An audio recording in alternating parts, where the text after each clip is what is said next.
kabar kalian hari ini? Alhamdulillah bertemu lagi dengan saya Iras. Kali ini saya mencoba membahas tentang gimana sih rezeki itu dari pandangan atau dampaknya terhadap gejala sosial gitu kan. Semoga dengan beberapa kisah atau kisah yang akan saya bawakan ini dapat memotivasi kita semua gimana kita menanggapi atau menyikapi tentang rezeki yang Allah berikan kepada kita.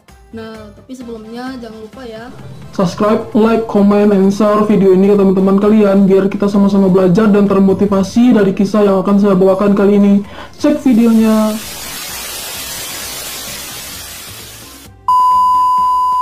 Sebelum aku ceritakan sebuah kisahnya, sebelumnya aku ingin bilang ya bahwa aku di sini bukan ingin menggurui, bukan ingin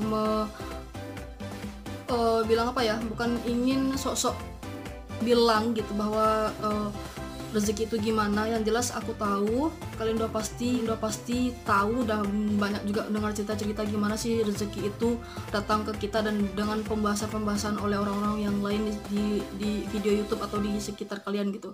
Nah, tapi kali ini aku pengen melihat rezeki itu dari pembahasan lain terkait tentang gejala sosial atau fakta sosial yang timbul karena sebuah rezeki.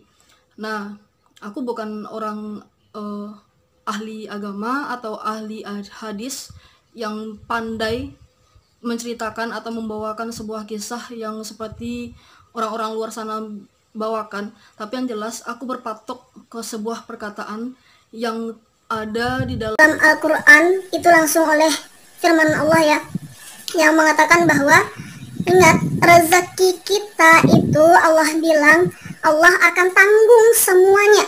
Allah akan tanggung yang menjadi kebutuhan kita. Nah, dari situ udah jelas. Apalagi yang kita risaukan tentang rezeki? Tuh Allah yang bilang sendiri, Allah nggak mungkin ingkar janji dengan perkataannya kan gitu. Kecuali kalian nggak yakin. Nah, sekali lagi, rezeki kita, ingatin ya, rezeki kita itu sudah ditanggung oleh Allah. Allah yang bilang sendiri. Sekarang merahnya apa? Pertanyaannya apa? Yakinkah kalian sama Allah yang sudah memberikan kalian rezeki itu? Sudah atau belum? Kalau sudah, lantas kenapa orang mesti menyimpang dari rezeki yang diberikan Allah? Nah, kenapa banyak orang-orang yang lari atau yang takut atau yang khawatir atas rezeki-rezeki yang sudah ditetapkan Allah? Coba pikir. Nah, aku rasa sih Allah nggak mungkin nggak mungkin ingkar janji. Pasti Allah kasih. Apapun kondisi kita hari ini, apapun keadaan kita hari ini, Allah akan jamin, kata Allah. Nah, jangankan kita manusia, Allah akan jamin semua rezeki makhluk ciptaannya, mulai dari yang di dalam tanah hingga yang terbang. Allah jamin gitu. Nah, kemudian kenapa gitu? Kenapa kita ragu gitu? Apa yang kita ragukan dengan janji Allah gitu? Apakah kita menganggap Allah itu manusia yang seringkali gitu ya, yang janji manis terhadap janji-janjinya, yang suka ngumbar-ngumbar janjinya gitu? Ya, baper. Nah, kita lihat ya, banyak fakta sekarang ini tentang rezeki yang orang cari melalui jalan-jalan yang tidak diridhoi Allah. Nah, sebelum kita bahas fakta-fakta itu, kita lihat dulu Apa sih rezeki itu sebenarnya gitu?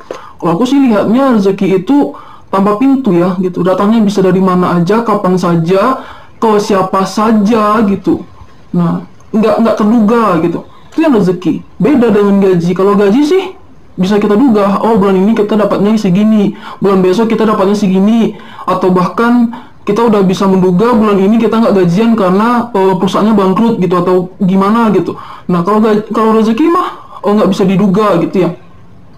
Nah, rezeki, saya melihat fakta yang pertama ya, bahwa ya gimana Allah itu memberikan rezeki kepada kita atau kepada orang-orang dan sampai ke kita gitu. Nah, yang pertama, kita selalu bilang bahwa yang menafkahi keluarga itu adalah ayah atau suami gitu. Nah, kemudian ketika suami mampu menafkahi, kita menyanjungnya, memujinya, ya semacamnya lah gitu. Kita bilang, oh alhamdulillah ya hari ini ini. Tapi kita lupa, yang memberi suami, yang memberi ayah rezeki itu adalah Allah. Allah yang nitipkan rezeki ke dia biar bisa ngasih keluarganya makan, biar bisa menafkahi keluarganya gitu. Itu rezeki gitu. Nah, baik melalui pekerjaan yang dia terima, baik melalui usaha-usaha yang dia lakukan, itu adalah rezeki yang Allah titipkan ke dia untuk menafkahi kita sebagai anggota keluarganya gitu. Terus ketika suaminya atau ketika ayahnya dikasih Allah titipan yang lebih, dia lupa sama Allah. Dia hanya bilang suaminya yang hebat, dia hanya bilang suaminya yang pintar, dia cuma bilang suaminya yang rajin berusaha tanpa melibatkan Allah, tanpa bersyukur kepada Allah saat suaminya atau ayahnya dapat titipan lebih dari Allah. Kemudian kebalikannya, sebaliknya, dia ngira, kok rezeki aku segini-gini aja, kok rezeki aku nggak bertambah, apa yang salah sama aku ya Allah, apa yang kurang dengan aku, kok kau kasih aku segini, ini nggak cukup gitu. Kenapa kita ketika susah datangnya ke Allah, ketika kita bahagia nggak ingat sama Allah? Itu yang salah. Nah, itu yang perlu kita perbaiki pola pikir kita tentang gimana kita beranggapan bahwa Allah itu nggak adil ke kita ketika pada posisi kita rendah. Nah, itu salah loh gitu. Itu fakta pertama. Fakta kedua, Pertanyaannya, kita mau cari rezeki yang dikasih Allah itu lewat jalan yang diridhoi Allah atau lewat jalan yang setan tunjukkan? Nah, saking kita khawatirnya dengan rezeki yang Allah kasih untuk kita karena kita nggak yakin, faktanya banyak mencuri, korupsi, menipu, membegal, uang palsu. Bayangkan bagaimana cara orang khawatir atas rezeki yang akan dia dapat itu nggak cukup, lalu membuat mereka mencari jalan pintas untuk mengumpulkan sesuatu yang mereka sebelumnya merasa nggak cukup gitu. Hanya ngikutin jalannya setan gitu, dengan cara seperti tadi. Iya, memang dia kaya, tapi kayanya dengan makan hasil yang tidak diridhoi Allah. Nah, ini efeknya banyak, efeknya luar biasa. Keluarganya berantakan, anaknya bandel, segala macam terjadi pada hidupnya. Kalau korupsi ketahuan, penjara. Kalau maling ketahuan, dia mau masak. Allah nggak tinggal diam tentang orang-orang yang mencari rezeki di luar jalan yang telah ditetapkan Allah. Nah, sini aku pengen bilang ya, memang rezeki sudah ditetapkan Allah. Memang Allah sudah berkata mempertanggungjawabkan untuk kita apa-apa yang kita butuhkan.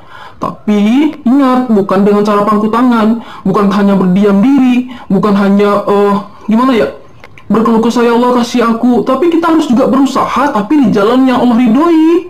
Nah, gitu. Nah, sabar juga harus. Ini kan orang-orang tadi tuh yang melakukan penyimpangan, yang melakukan ajakan setan untuk mencari rezeki, dia nggak sabar. Aneh kan gitu. Dikasih Allah jabatan, dipercayakan Allah jabatan, dipercayakan Allah rezeki kepada dia, tapi nggak puas. Itulah yang membuat dia kemudian mengikuti kata setan yang ada dalam dirinya untuk memakan hak-hak orang lain. Nah, kelihatannya memang enak ya, banyak. Aku dapat segini, aku bisa korupsi, caranya gampang, simple, sederhana, langsung banyak duit. Tapi dampaknya ke belakangnya apa? Nah, kita ngasih duit curian kita untuk ke siapa? Kita makan sendiri, kita kasih ke keluarga, atau kemana gitu. Nah, terus mikir kita ke sana, mikir. Bahas-bahas soal rezeki banyak lagi ya, fakta-fakta atau kisah-kisah yang memang bisa kita lihat sendiri di lingkungan kita atau di daerah sekitar kita tentang bagaimana orang mencari rezeki mereka, apakah melalui jalan yang diridhoi Allah ataukah melalui jalan-jalan yang memang kita lihat hari ini banyak yang menyimpang gitu ya. Kemudian banyak lagi fakta-fakta lain yang memang membuat orang bahkan bisa bercerai, bisa pisah, bahkan bisa membunuh orang yang bahkan disayanginya akibat kekhawatirannya sendiri terhadap rezeki yang dia tidak yakini itu datangnya dari Allah gitu. Nah, makanya untuk itu carilah rezeki yang memang betul-betul Allah ridhoi untuk kita. Insya Allah kita nyaman, insya Allah kita memang puas gitu. Kalau kita diridhoi Allah kita puas, tapi kalau kita nggak diridhoi Allah, mencari rezeki di jalan yang tidak diridhoi Allah itu kita uring-uringan, semacam ada sesuatu yang apa tuh ya, aku bilangnya menggantung di benak kita, gimana sih aku makan besok, gimana sih di kerjaan aku besok, gimana sih apa-apa, karena memang khawatir bawaannya terus, nggak tidur malamnya nggak enak, kemudian bangun-bangun pagi udah ditekan dengan perasaan-perasaan aku harus dapat hari ini segini, aku harus gini gitu. Nah, semuanya pasrahkan sama Allah. Kita hanya bisa berusaha, kita hanya bisa berdoa. Semuanya itu adalah urusan Allah. Allah kasih seberapa, ya segitu kita dapat berarti. Nah, kita punya mobil mewah banyak, kita dapat hasil dari ini dari itu banyak. Toh yang bisa kita pakai mobilnya cuma satu kan? Nggak mungkin kan 5 mobilnya kita bawa sekali jalan. Nah, kita dapat beras bertonton, yang bisa kita makan ya pas makan itu aja kan gitu. Lantas apa yang kita ragukan gitu? Marilah kita sama-sama berpikir dan belajar bahwa jangan sekali-sekali meragukan Tuhan yang Maha Kuasa atas diri kita gitu. Jangan meragukan Allah atas apa-apa yang telah ditetapkannya pada diri kita gitu. Mari kita introspeksi diri lagi, mari kita motivasi diri kita lagi agar tetap bisa bersabar, agar tetap bisa selalu di jalan Allah, karena kita sekali lagi sudah dijamin oleh Allah. Jangan sesekali melenceng dari jalan Allah, karena bukan sengsaranya di akhirat, di dunia aja, tapi juga di akhirat nanti. Oke. Artinya yang dapat aku simpulkan dari pembahasan ini bahwa mari kita sama-sama yakin sama kebesaran Allah. Oke, guys, ada bunyi suara burung ya. Nah, sekali lagi aku ingatin, mari sama-sama kita belajar bahwa rezeki kita itu Allah sudah ngaturnya. Kita cuma bisa mencari di jalan yang Allah ridhoi. Allah akan kasih petunjuk. Percaya, Allah akan kasih petunjuk gimana cara kita menjemput rezeki yang sudah Allah tetapkan untuk kita. Percaya gitu. Perbanyak mendekatkan diri pada Allah. Senang kok. Apa sih yang kita cari di dunia ini? Kesenangan atau kebahagiaan? Nah, kalau kesenangan bisa pergi ke karaoke, senang. Pergi makan banyak, senang. Tapi bukan kesenangan loh yang dicari orang. Kebahagiaan yang dicari orang, dan bahagia itu nggak bisa dicari di mana-mana, kebahagiaan itu carinya di dalam diri kalian sendiri. Nah, untuk pembahasan kali ini semoga kalian terinspirasi, termotivasi, dan sama-sama belajar lagi untuk gimana sih kita menyikapi atau gimana sih caranya kita melihat sebuah rezeki itu datangnya kepada kita gitu. Oke, itu yang bisa aku sampaikan, itu yang bisa saya bahas hari ini. Semoga bermanfaat. Sekali lagi jangan lupa like ya, komen dan subscribe, kemudian share ke teman-teman kalian biar teman-teman kalian yang lain atau kita sama-sama bisa mengubah pola pikir kita dari apa-apa yang selama ini kita pahami tentang sebuah rezeki. Dan kemudian kalau kalian melihat video ini kalian udah bilang, aku udah tahu kok dari dulu, oke lah, anggap aja aku ngingetin lagi ya. Sekian dari aku. Assalamualaikum warahmatullahi wabarakatuh. Sampai ketemu lagi di video aku selanjutnya.